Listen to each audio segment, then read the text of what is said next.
चाहिए, यदि हो कहीं कुछ स्खलन।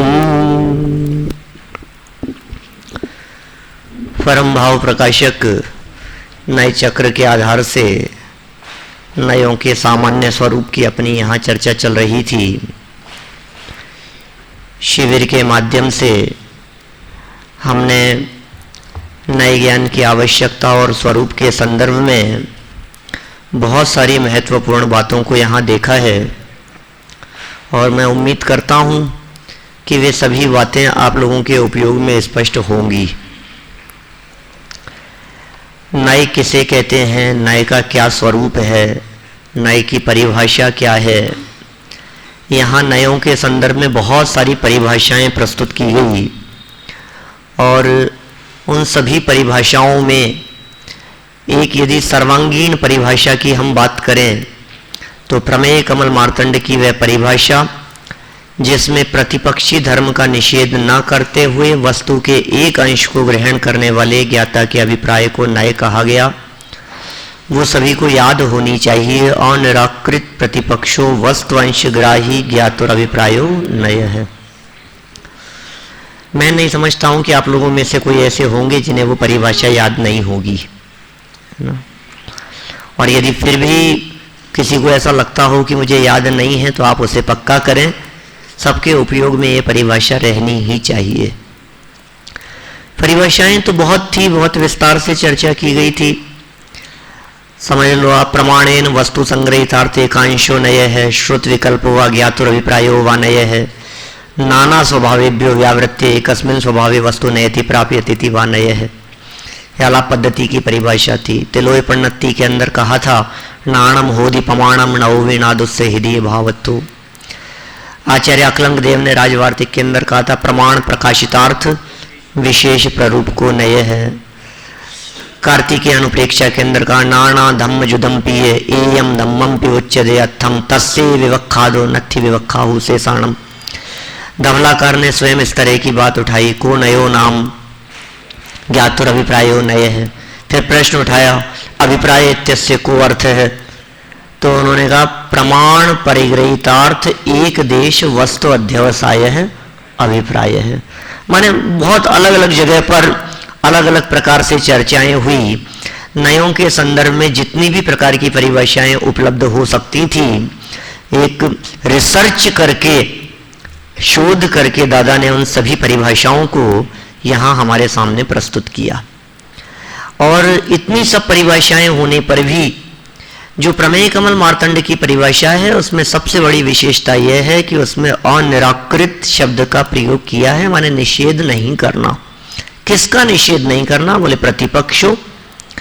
तो निषेध नहीं करेंगे तो फिर क्या होगा कि एक अंशग्राही वस्तु अंशग्राही वस्तु के अंश को ग्रहण किया जाएगा और वो ज्ञाता का अभिप्राय नय कहलाएगा। इसमें तीन महत्वपूर्ण बातों की तरफ मैंने आप लोगों का ध्यान आकर्षित किया था। आप लोगों में से कई विद्यार्थी ऐसे होंगे जो व्यवस्थाओं में लगे हुए होंगे शिविर के अंतर्गत, शायद वे न सुन पाए हों। तीन महत्वपूर्ण बातें हैं इस परिभाषा में, प्रमेय कमल मार्तंड की इस परिभाषा में, जिसमें अनिराकृत प्रतिपक्षो वस्तु अंशग्राही ज्ञातुर अभिप्रायो नय कहा है। शिष्य ने मानो प्रश्न किया, तीन छोटे छोटे से प्रश्न उठाए और उन प्रश्न के जवाब में ये परिभाषा बन गई। पहला प्रश्न उठा कि नय किसे कहते हैं? जवाब दिया ज्ञातुर अभिप्रायो नय है, ज्ञाता के अभिप्राय को नय कहते हैं। ठीक है। फिर प्रश्न खड़ा हुआ कि ज्ञाता का अभिप्राय कौन सा, कौन से ज्ञाता के अभिप्राय को नय कहोगे और अभिप्राय मतलब क्या है? क्योंकि अभिप्राय का अर्थ हम तो आज तक वही समझते रहे हैं। अभिप्राय मतलब श्रद्धा, मान्यता, क्रिया परिणाम। अभिप्राय में जो अभिप्राय है, अभिप्राय शब्द का अर्थ वही मान्यता। अभिप्राय का दोष लगता है, क्रिया का तो कुछ नहीं है, परिणामों का 0.01% है और 99.9% किसका लगता है पाप? अभिप्राय का लगता है। तो ये वही अभिप्राय होगा ना, ज्ञातुर अभिप्रायो नय है जिसको कहा गया है, ज्ञाता के अभिप्राय को नय कहते हैं। नहीं नहीं नहीं, वो नहीं है। यहां तो जानने की बात की जा रही है किसका नाम अभिप्राय कहा? तो फिर प्रश्न उठा तो जवाब दिया वस्तु अंश ग्राही, वस्तु के अंश को जानने वाली ज्ञान की पर्याय, वो अभिप्राय है। अंश के माध्यम से निर्णय करेंगे ना हम, तो वस्तु अंश ग्राही, ये कितना महत्वपूर्ण शब्द है वहां, लेकिन फिर भी बात अधूरी है। आप यदि वस्तु के अंश को जानने की बात कर रहे हो तो मानो सामने से ये प्रश्न खड़ा हुआ कि आप हमें यह बतलाइए प्रतिपक्षी धर्मों का क्या होगा।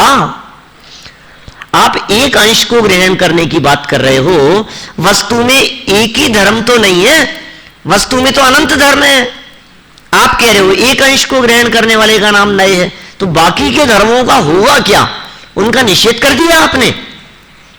तो कहा नहीं नहीं नहीं, ऐसा नहीं है। अनिराकृत प्रतिपक्षो, प्रतिपक्ष का निराकरण नहीं करना, प्रतिपक्ष का निषेध नहीं करना, वो नए है।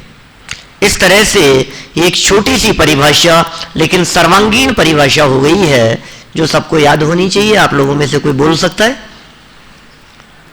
सबको याद है लगभग, और दो चार को याद नहीं है? तुम्हें याद नहीं है? प्रमेय कमल मार्तंड की परिभाषा चलो सुनाओ भाई। हाँ,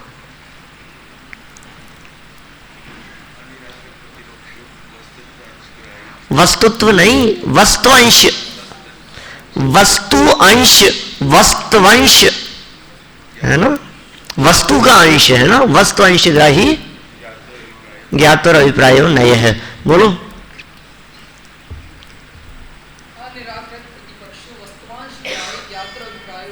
ठीक है, बैठो नीचे। पीछे कौन सी क्लास के हो तुम? फर्स्ट ईयर के हो तुम पीछे? अच्छा, तभी शक्ल नहीं देखी तुम्हारी पहले कभी। बोलो भैया।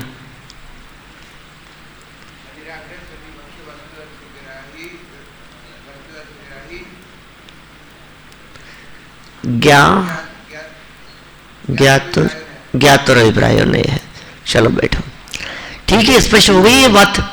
अच्छा, नयों के संदर्भ में बहुत सारी बातें हमने पीछे की थी, उनमें एक बहुत महत्वपूर्ण बात बतलाई थी कि नए जो भी होते हैं वो प्रमाण पूर्वक होते हैं, जो प्रमाण पूर्वक नहीं होंगे वो नए नहीं होंगे। प्रमाणादो, देखो पमाणादो नयाण उत्पत्ति, धवलाकार ने तो ऐसा कह दिया था। पमाणादो नयाण उत्पत्ति अणवगैट्य गुण पहाण भावा हिपायाण उत्पत्ति दो। पमाणादो नयाण उत्पत्ति, प्रमाण से नए की उत्पत्ति होती है, बिना प्रमाण के नए की उत्पत्ति नहीं हो सकती, बिना प्रमाण के नए हो ही नहीं सकता है। अच्छा, बिना प्रमाण के नए होगा तो क्या होगा? नयाभास होगा। वो नए नए नहीं, नयाभास है। इसलिए सबसे महत्वपूर्ण बात क्या है? प्रमाण से गृहीत वस्तु के एक अंश को ग्रहण करना, ये नए की विशेषता है। पहले पूरी वस्तु का ज्ञान हो, सर्वांगीण वस्तु हमारे उपयोग में स्पष्ट हो, और पूरी वस्तु स्पष्ट होने के पश्चात अब एक अंश का ग्रहण हो। यदि पूरी वस्तु ज्ञान का विषय नहीं है तो क्या प्रॉब्लम आएगी?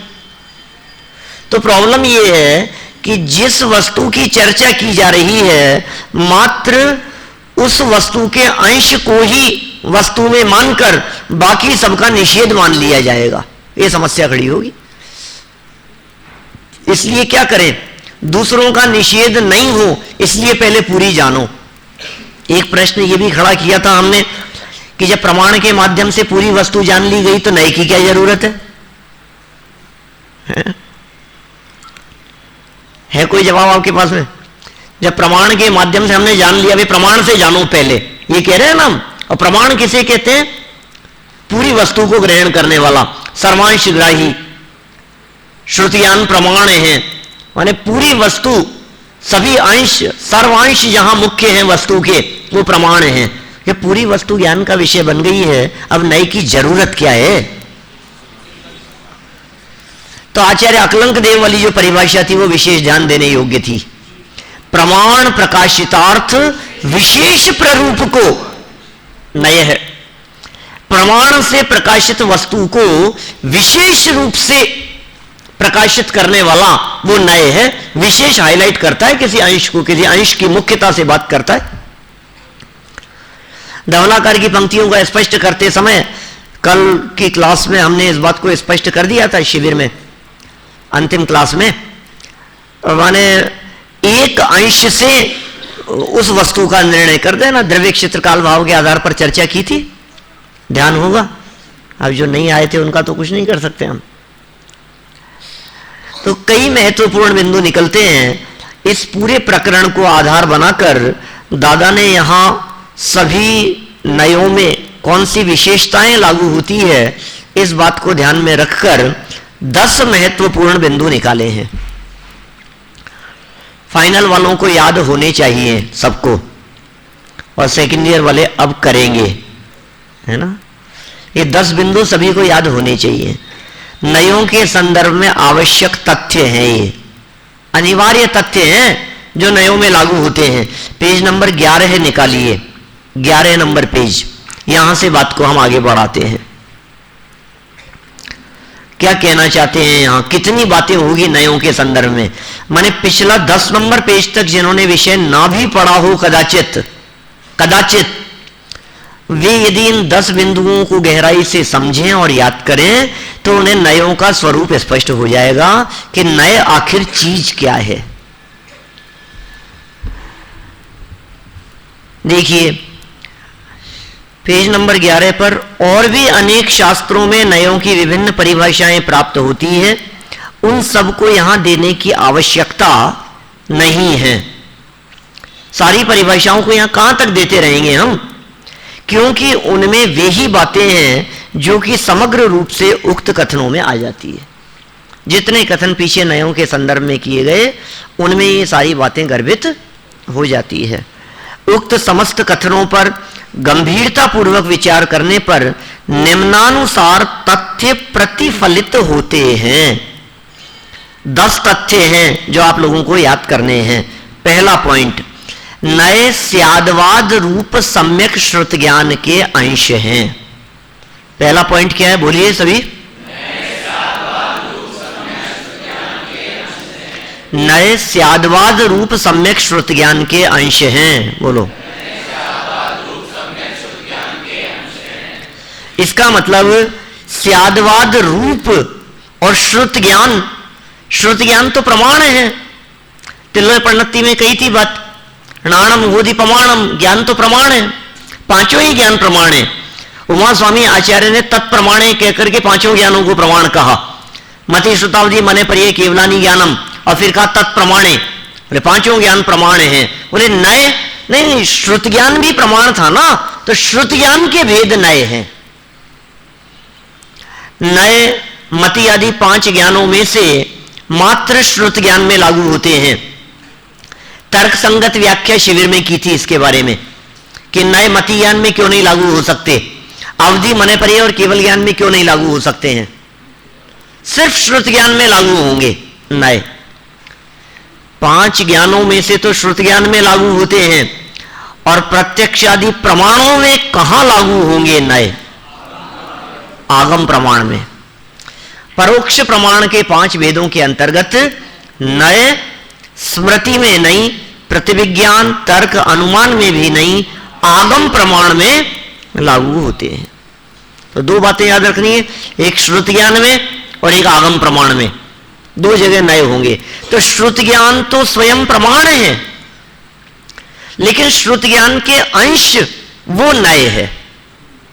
यहां क्या बात कही पहले पॉइंट में, नए स्यादवाद रूप है। नए कैसे, स्यादवाद रूप है और सम्यक श्रुत ज्ञान के अंश भी है। अनेकांत प्रमाण विवक्षा से और नए विवक्षा से एकांत, तो स्यादवाद जो है ना ये एकांत विवक्षा के अंतर्गत है। स्यादवाद जो है ये नए पद्धति का नाम है। अनेकांत वस्तु स्वरूप है और उस वस्तु स्वरूप का प्रतिपादन करने वाली शैली वो स्यादवाद कहलाती है। स्यातवाद शब्द ही नए पद्धति को सूचित करता है। स्यातवाद, स्यात माने किसी अपेक्षा से, वाद माने कहना। स्यात माने कथनचित, स्यात स्यादवाद 2 शब्द है ना इसमें। स्यादवाद तो किसी अपेक्षा से कहना, कथनचित बात कहना वो स्यादवाद है। यही तो नए का लक्षण है, किसी अपेक्षा से बात कहना। अपेक्षा का नाम ही तो नए है। नए, दृष्टिकोण, अपेक्षा, एंगल। नए के लिए दृष्टि शब्द का प्रयोग भी किया था माइल धवल ने, ध्यान है। जे नए दिट्ठी विहीणा तानने वत्तु सहाव उपलब्धि वत्तु सहाव विहीणा सम्मत दट्ठी काम होती। जे नए दिट्ठी, नए रूपी दृष्टि, दृष्टि का नाम नए है, दृष्टिकोण का नाम नए है। अपेक्षा, किसी भी बात को किस तरह से देखा जा रहा है वो नए है, और जो उससे रहित है वो सम्यक दृष्टि कैसे हो सकते हैं। क्लियर हो गया पहला पॉइंट। नए स्यादवाद रूप हैं और सम्यक श्रुत ज्ञान के अंश हैं। इसमें भी श्रुत ज्ञान नहीं, सम्यक शब्द का प्रयोग किया है, अकेला श्रुत ज्ञान का अंश नहीं कहा। यदि श्रुत ज्ञान का अंश कहते तो फिर मिथ्या दृष्टियों के भी नए लागू हो जाते, लेकिन चूंकि नए मिथ्या दृष्टि के तो होते नहीं है, इसलिए सम्यक श्रुत ज्ञान उसका अंश है ये नए। दूसरा वाक्य, नयों की प्रवृत्ति प्रमाण द्वारा जाने हुए पदार्थ के एक अंश में होती है। बोलो।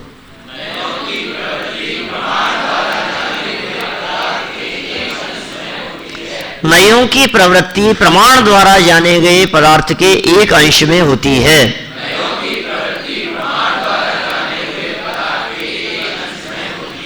माने स्पष्ट हो गई ये बात।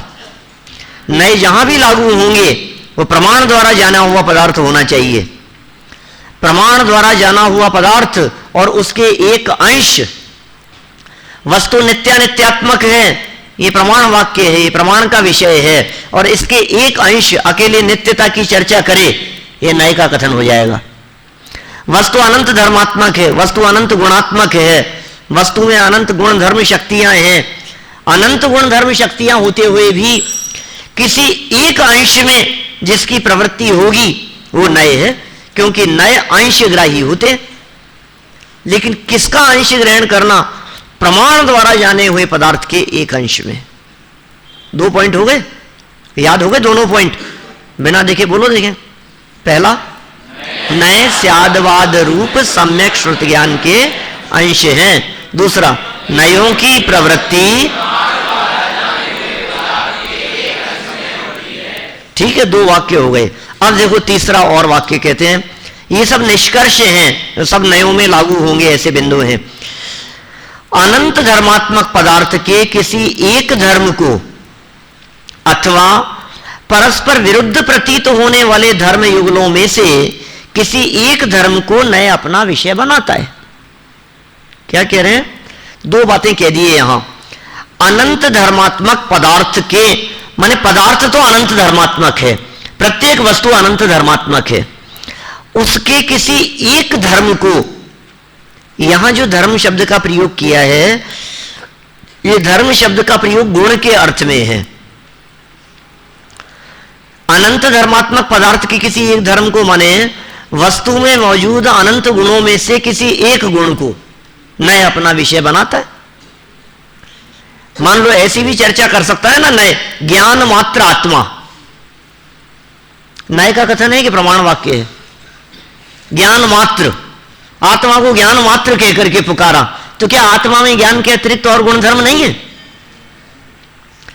आत्मा में अनंत गुण धर्म होते हुए भी, आत्मा में अनंत शक्तियां होते हुए भी, अनंत स्वभाव होते हुए भी आत्मा को ज्ञान मात्र ऐसा कहकर के पुकारा, तो ज्ञान के साथ में जो मात्र शब्द का प्रयोग किया है ये नए वाक्य है। तो ज्ञान आत्मा का धर्म है कि गुण है? गुण है, आत्मा का गुण है, क्योंकि धर्म तो उन्हें कहते हैं जो परस्पर विरोधी प्रतीत होने वाले हों, प्रतिपक्षी हो। कई बार बतलाते हैं दादा अंतर, गुण और धर्मों में क्या अंतर है। गुणों की पर्यायें होती है, धर्म की पर्यायें नहीं होती है। गुण अकेले अकेले होते हैं, धर्म प्रतिपक्षी होते हैं, ठीक है ना। गुण जो होंगे उनमें विकास अधिक देखा जाता है, धर्मों में इस तरह की कोई बात नहीं बनती है। गुणों के अंदर विकृति आदि भी देखी जा सकती है, धर्मों में कोई विकृति का सवाल नहीं है। गुण निर्गुणा गुणाः ऐसे होते हैं, ठीक है ना। जबकि धर्मों में ऐसी बात नहीं है। मुख्य रूप से तो अंतर यही है कि ये परस्पर विरोधी प्रतीत होने वाले होते हैं, धर्म युगल स्वरूप होते हैं और गुण एकाकी होते हैं। ठीक है, दादा तो इस तरह से बात कहते हैं कि जो युगल स्वरूप हैं उनके संतान नहीं होती और जो अकेले हैं उनके संतान होने पर्याय होती है, ऐसा। तो अनंत धर्मात्मक पदार्थ के एक धर्म को, माने गुण की अपेक्षा से बात कर रहे हैं। अथवा कहकर के क्या कह रहे हैं, परस्पर विरुद्ध प्रतीत होने वाले धर्म युगल, उनमें से किसी एक धर्म को नया अपना विषय बनाता है। माने किसी एक गुण की चर्चा करेगा, किसी एक धर्म की चर्चा करेगा, किसी एक की बात करेगा, वो नए है।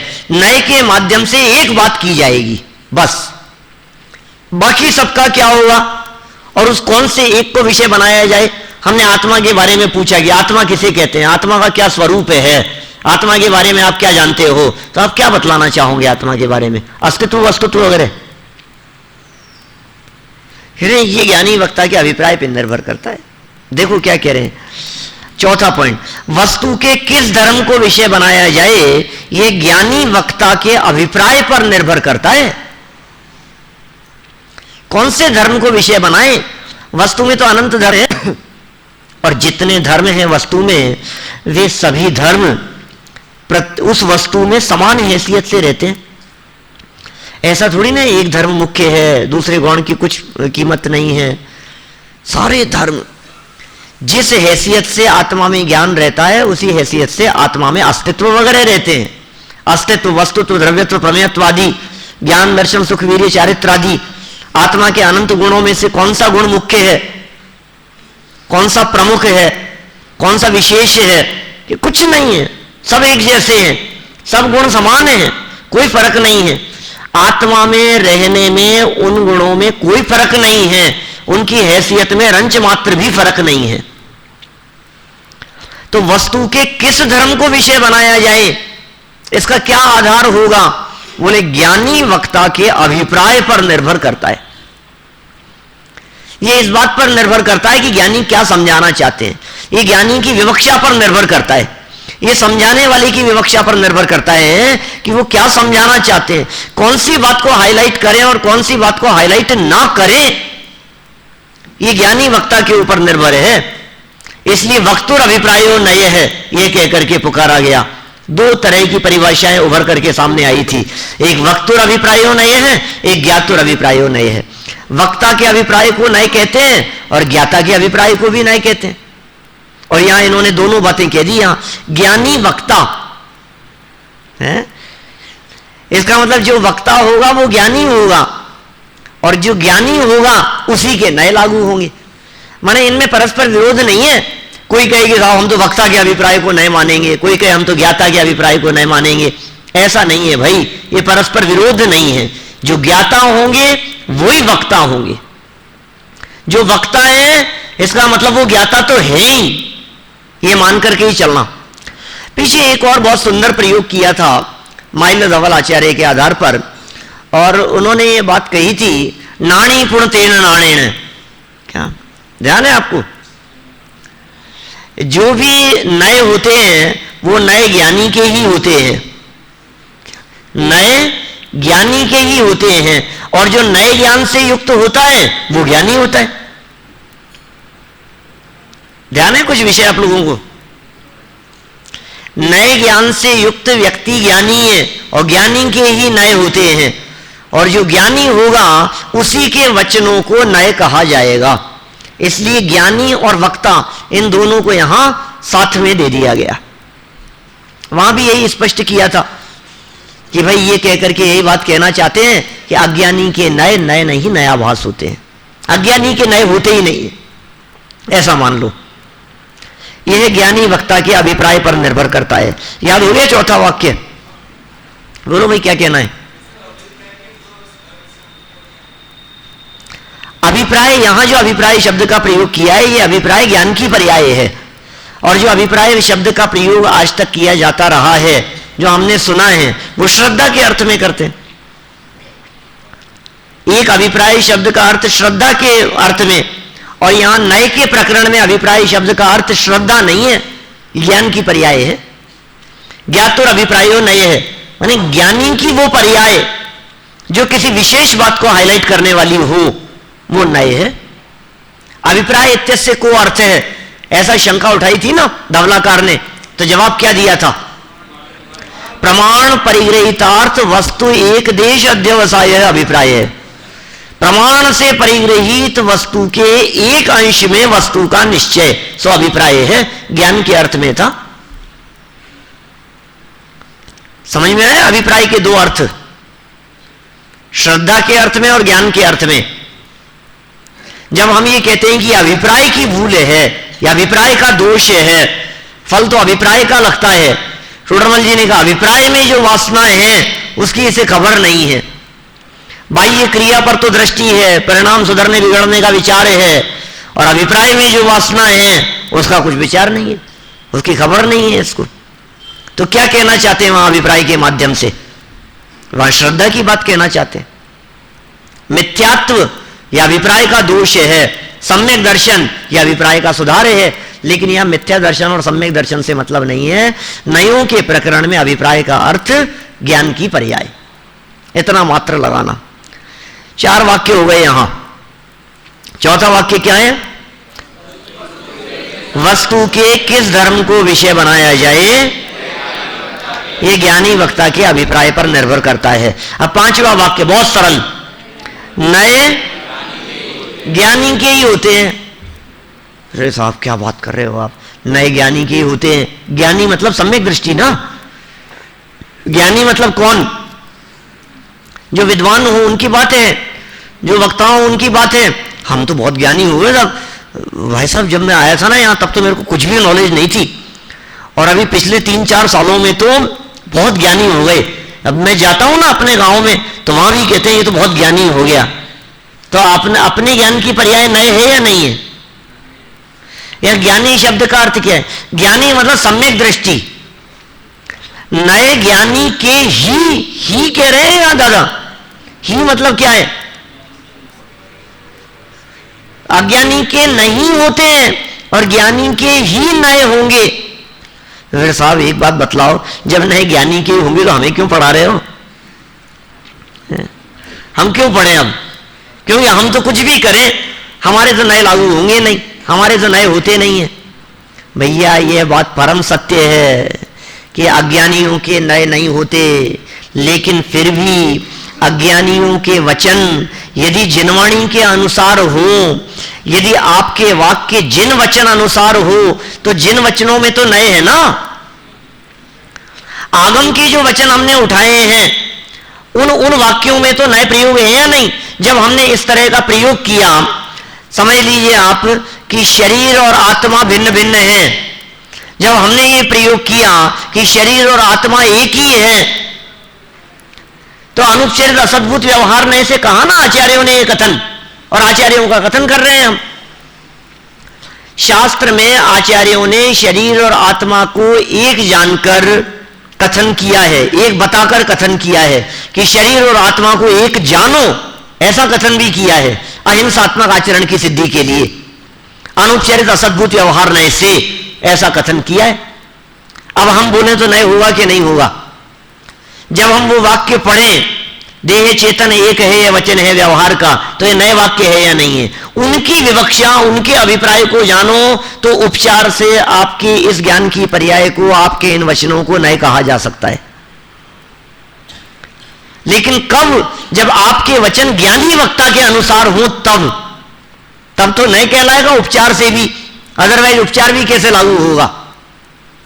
हमारे वचन यदि शास्त्रों के अनुसार हो, हमारे वचन यदि आगम के अनुसार हो, हमारे वचन यदि आचार्य कुंद के हृदय के अनुसार हो, तिलर प्रणति का जैसा कथन था, णाणम होदि पमाणम नौवी णादुस्से हृदय भावत्थो, णादुस्से हृदय भावत्थो। ज्ञानी के हृदय का भाव, आपके वचन यदि ज्ञानी के हृदय के भाव अनुसार हैं, तो हम उसे उपचार से नए कह देंगे, क्योंकि आपके वचन ज्ञानी के अनुसार हैं, इसलिए उपचार लागू किया हमने। नहीं तो नए ज्ञानी के ही होते हैं। ठीक है, देखो आगे 5 हो गए, याद करना है सब वाक्य, नए ज्ञानी के ही होते हैं। छठा वाक्य देखो आगे क्या कहना चाह रहे हैं। ज्ञानी वक्ता जिसको विषय बनाता है उसे विवक्षित कहते हैं। क्या 5वें वाक्य में क्या कहा था? नए ज्ञानी के ही होते हैं। और छठा वाक्य क्या कहा? ज्ञानी वक्ता जिसको विषय बनाए। अरे साहब ये क्या बात हुई? ये ज्ञानी तो कुछ भी कह देगा, तो ज्ञानियों की सारी बातें सही हो जाएगी। ये तो कुछ समझ में नहीं आ रही है हमारे को बात। ज्ञानी वक्ता बोले वही विवक्षा है भाई साहब। ज्ञानी बहुत समझदार हैं और ज्ञानी जिस बात को हाईलाइट करना चाहते हैं, जिस बात को बतलाना चाहते हैं, आप ये मान करके चलिए वही विवक्षा है। वक्तुर इच्छा विवक्षा, वक्ता की जो इच्छा है, ज्ञानी वक्ता की जो इच्छा है। ये क्या कहा यहां? ज्ञानी वक्ता जिसको विषय बनाता है, ज्ञानियों ने जिसको विषय बनाया, ज्ञानी वक्ता जिसको विषय बनाना चाहता है, बना रहा है अपने वचनों में, उसे विवक्षित कहते हैं। विवक्षित माने जिसकी चर्चा चल रही है। विवक्षित का मतलब जो मुख्य है बतलाने योग्य, विवक्षित जिसकी बात की जा रही है। विवक्षित माने यहां कौन सी बात हाईलाइट की जाने योग्य है, जिसकी विवक्षा है वो विवक्षित। कि साहब विवक्षित धर्म की बात कर रहे हो आप, यानी वक्ता ने जिसको मुख्य किया उसको आप विवक्षित कह रहे हो, बाकी सबका क्या होगा ये तो बताओ। ये बात तो हमारे समझ में आ गई कि ज्ञानी वक्ता ने जिसको विषय बनाया वो विवक्षित होगा, ठीक है, मान लिया। इससे एक बात और समझ में आ रही है कि जो बात विद्वान समझाना चाह रहे हो, जिस विवक्षा से समझाना चाह रहे हो, उस विवक्षा से समझने का प्रयास करना। क्यों भाई? क्योंकि उनको मालूम है क्या समझाना है, उनको मालूम है क्या कहना है, उनको मालूम है कि इस जगह पर इस गाथा के माध्यम से क्या बात समझाई जानी चाहिए। कि साहब दूसरी बात भी है ना कि नहीं, यहां वो विवक्षा नहीं है, यहां वो चर्चा नहीं है। क्या बार बार में गुरुदेव ऐसी बातें नहीं बोलते, यहां वो चर्चा नहीं है भाई। होगी वो बात, भले ही सच्ची हो, तुम्हारे द्वारा दिमाग में उठने वाली बात भले ही सच्ची हो, लेकिन यहां नहीं है ना। कि यहां क्यों नहीं है साहब? यहां हम निकाल नहीं, विवक्षा नहीं है यहां। जहां विवक्षा होगी वहीं बात लागू होगी। देखो, ज्ञानी वक्ता जिसको विषय बनाता है उसे विवक्षित कहते हैं। फिर प्रश्न खड़ा हुआ, बाकी के धर्मों का क्या होगा? बाकी के धर्मों का क्या होगा? आपने तो कह दिया ये विवक्षित है, ये विवक्षित है, ये विवक्षित है, लेकिन और भी तो है ना। हमारे चित्त में बार बार में प्रश्न खड़ा होता है, और भी है ना, उनका क्यों मना कर रहे हो आप? उनकी बात क्यों नहीं कर रहे हो? प्रतिपक्ष की बात क्यों नहीं कर रहे हो? हमेशा नित्य और ध्रुव की बात क्यों? अनित्यता की भी बात करो ना, आप प्रतिपक्ष की बात भी करो ना, दूसरे भी तो गुण धर्म वस्तु में हैं। तो ये कहना चाह रहे हैं भाई वो गौण है, वो गौण है। देखो नेक्स्ट वाक्य, कितना सुंदर वाक्य है। नयों के कथन में विवक्षित धर्म मुख्य होता है और अन्य धर्म, नयों के कथन में विवक्षित धर्म मुख्य रहता है और अन्य धर्म गौण रहते हैं। अपने आप ही जब भी नए कथन किया जाएगा, जब भी नए का वचन होगा, नए वाक्यों में क्या महत्वपूर्ण बात है कि अन्य धर्म अपने आप गौण हो जाएंगे। ये मुख्यता और गौणता नयों की महत्वपूर्ण विशेषता है, जो प्रमाण में नहीं है, जो किसी दूसरी बात में नहीं है। ये जनागम की आधारभूत बात है नए। आगे कहेंगे वस्तु स्वरूप के अधिगम एवं प्रतिपादन में नयों का प्रयोग जैन दर्शन की मौलिक विशेषता है। ये नए प्रयोग, एक बात को हाईलाइट करना, दूसरी बातों को गौण कर देना। ये क्या कहा इन्होंने? नयों के कथन में, जब भी नए कथन होगा, जब भी नए की चर्चा होगी, उन नयों के कथन में विवक्षित धर्म मुख्य। ज्ञानी वक्ता ने जिसको विषय बनाया था वो विवक्षित था। अभी विवक्षित धर्म मुख्य होता है और अन्य धर्म गौण रहते हैं। गौण मतलब क्या चीज है? गौण मतलब क्या होता है? अब देखो स्टेप बाय स्टेप चल रहे हैं। पहले वाक्य को यदि आप उठा करके देखोगे तो उससे अगला वाक्य जुड़ा हुआ है। ये क्रमिक विकास है इन सभी वाक्यों में। तो 8वें वाक्य में उसका स्पष्टीकरण कर दिया। ये क्या कह रहे हैं इस 8वें वाक्य के माध्यम से? नए गौण धर्मों का निराकरण नहीं करता, मात्र उनके संबंध में मौन रहता है। क्या नए क्या कर रहे हैं? गौण धर्म का निषेध नहीं कर रहा। गौण मतलब क्या है? मौन, मौन, बस कुछ भी नहीं कहना, इसका नाम है गौणता। आप बोले और मुख्य हो गया। जिसकी बात करनी है वो मुख्य है, और जिसकी बात नहीं करनी है वो गौण है। बोलना ही नहीं उसके बारे में कि कुछ तो कहो साहब, कुछ तो कहो, कि किसी भी रूप में कि कुछ नहीं कहना। क्या वो प्रसंग सुना आपने? कोई दोस्त बाहर से आया हुआ था और उस प्रसंग में जिसके यहां आकर के ठहरा हुआ था उसको कहीं शादी में जाना था। क्या तो कहा तू भी चले यार साथ में। कि नहीं नहीं, मैं तो रहने दो, मैं तो नहीं चलना चाहता, क्योंकि मेरे पास में ड्रेस भी नहीं है शादी पार्टी के हिसाब से कुछ भी, तो रहने दो, तुम ही जाए आओ। कि नहीं नहीं चलना, क्या बात कर रहा है, कोट सूट की तो बात है, अपनी तो साइज भी एक जैसी है, कितने सारे लाइन में रखे हैं, तेरे जची जो पहन ले, कोई बात नहीं, क्या फर्क पड़ गया इसमें। कि चलो ठीक है, लेकिन किसी को बताना मत। क्या कि कोई बात नहीं, ठीक है।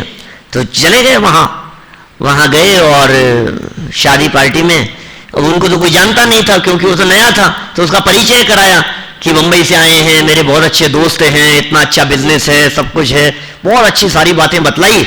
और कहा लेकिन एक बात है, इन्होंने जो सूट पहन रखा है ना वो मेरा है। घर लौट करके आया, अरे यार तेरे को मना किया था, तूने मेरी प्रशंसा की, ये सारी बेइज्जती कर दी तुमने, कुछ नहीं बोलना था ना इसके बारे में, ये कहने की क्या जरूरत थी तुम्हारे को कि इसने जो सूट पहन रखा है वो मेरा है। क्या अच्छा, मेरे को ध्यान नहीं रहा, मैं नहीं कहूंगा। दूसरे दिन फिर कहीं पार्टी में जाना था, क्या फिर सूट पहन करके गया हूं, और पार्टी में जब वहां पहुंचे और वही परिचय कराया उसका, जो ये मेरे दोस्त हैं, ऐसा ऐसा बहुत प्रशंसा की, लेकिन जो है ना एक बात और बतलाना चाहता हूं मैं, इन्होंने जो सूट पहन रखा है ना, ये सूट मेरा नहीं है, इनका ही है। क्या कहा? ये मेरा नहीं है, इनका ही है। उसको फिर गुस्सा आ गया, उसको कहे यार ये इनका ही है, इसका मतलब क्या हुआ? प्रांजल, इनका ही है इसका मतलब? तुम्हें जरूरत क्या थी कि मेरा है, इनका ही, ये बात कहने की? ये इनका ही है, ये जो बात तुमने कही ना, इससे वो बात हाईलाइट हो गई कि ये इनका नहीं है। तुम्हें कुछ भी नहीं कहना चाहिए था उसके बारे में। अच्छा चलो ठीक है, कुछ भी नहीं कहना चाहिए ना, अब कुछ नहीं कहूंगा। तीसरे दिन फिर कहीं शादी में जाना था, और वहां फिर दोस्त को लेकर के गए, और वही परिचय कराया, उसी तरह से खूब प्रशंसा की, और प्रशंसा करके अंत में ये कहा कि देखो सारी बातें तो कह दी है, लेकिन एक बात और कहूं आपको, इन्होंने जो सूट पहन रखा है ये इनका है या मेरा है, मैं इसके बारे में कुछ नहीं कहूंगा। क्या बोला? कुछ कहा या नहीं कहा उसके बारे में? क्या? वो बात किसी भी रूप में यदि सामने आ गई है तो फिर वो गौण नहीं हुआ, वो मुख्य हो गया है। हम तो गौण करने के लिए कह रहे हैं। गौण का मतलब क्या है? उसके बारे में चर्चा भी नहीं करना, उसके बारे में चुप्पी, बस ये गौणता है। आपने यदि एक शब्द भी उसके बारे में कुछ भी कह दिया है तो फिर वो गौण नहीं रहा, वो बात मुख्य हो गई है। नयों के कथन में विवक्षित धर्म मुख्य तथा अन्य धर्म गौण रहते हैं, और नए गौण धर्मों का निराकरण नहीं करता। हमें उससे कोई ऐतराज नहीं है, उसका कोई निषेध नहीं है, मात्र उनके संबंध में मौन, बस कुछ नहीं बोलना, कुछ नहीं बोलना, साइलेंट, मात्र उनके संदर्भ में मौन रहता है। 8 हो गए वाक्य, 2 और छोटे छोटे से वाक्य हैं। नए ज्ञानात्मक भी होते हैं और वचनात्मक भी। 2 तरह के नए हैं, ज्ञानात्मक भी हैं और वचनात्मक भी हैं। क्या कहना चाहते हैं? जब ज्ञानात्मक कहा गया तो समझना श्रुत ज्ञान की पर्याय या ज्ञातुर अभिप्रायो नए है, ठीक है। जब वचनात्मक कहा गया तो नए वचन रूप भी हैं, भाषा रूप भी हैं, और वक्तुर अभिप्रायो नए है, यह परिभाषा मुख्य होती है। नए या तो ज्ञान की पर्याय में लागू होंगे या प्रतिपादन करने वाली वाणी में लागू होंगे। ज्ञानात्मक भी होते हैं और वचनात्मक भी होते हैं। सापेक्ष नए ही, अंतिम वाक्य, सापेक्ष नए ही सम्यक नए होते हैं, निरपेक्ष नहीं। माने नयों के कथन में सापेक्षता महत्वपूर्ण बात है, निरपेक्षता नहीं होनी चाहिए। निरपेक्ष यदि होंगे तो मिथ्या हो जाएंगे। यह बात पीछे हमने समंत भद्राचार्य की पंक्तियों के आधार पर भी देखी थी। निरपेक्षा नया मिथ्या, सापेक्षा वस्तुते अर्थकृत। जिन नयों के प्रयोग में उक्त तथ्य न पाए जाएं, वस्तुतः वे नए नहीं है, नयाभास हैं। इस तरह से ये नयों के संदर्भ में 10 महत्वपूर्ण बिंदुओं के माध्यम से नयों के सामान्य स्वरूप की चर्चा को हमने यहाँ संपन्न किया है। कल नयों की प्रामाणिकता की चर्चा को आगे बढ़ाएंगे। और ध्यान रखना, इतना ही नहीं, ये 10 वाक्यों को भी सुनूंगा, सबको याद होने चाहिए। समय का ध्यान रखें, राइट टाइम कल 8 बजे यहाँ उपस्थित हो और अटेंडेंस लेने के लिए कोई यहाँ आ जाए एक बार।